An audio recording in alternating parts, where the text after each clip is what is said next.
My name's Colin Anderson. I'm a production line manager for Stelling Properties.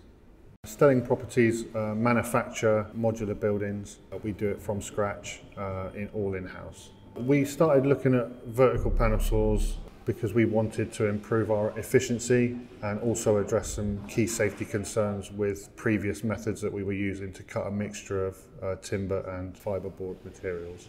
Before we bought our Elcon wall saw, we were using plunge saws and handheld circular saws. We had our Elcon wall saw commissioned about 9 months ago. It's increased our efficiency and it's helped us to address some safety concerns that we had with the previous methods that we were using.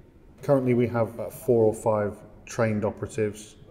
We are looking to expand that. Maybe within the next year we might have as many as 8 or 9 fully trained operatives.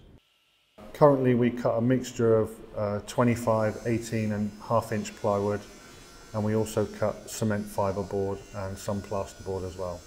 In each one of the modules that we make, there's a fully equipped bathroom, and the shower frames that we used to make with a plunge saw, an operative could maybe make perhaps 8 or 9 of those frames complete in a day. With the Elcon wall saw, we're able to increase that up to 16 frames a day, and that's just for one person. The operators find it incredibly easy to use. The digital readouts make everything self-explanatory.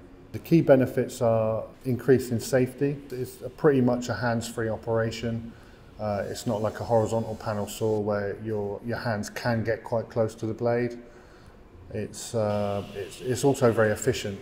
It allows us to make repetitive cuts with a high degree of accuracy, which is what we need in our business. Yes, I would recommend an Elcon wall saw. It's helped us to address some safety concerns that we had with previous methods, and it's increased our efficiency in pretty much everything that we do.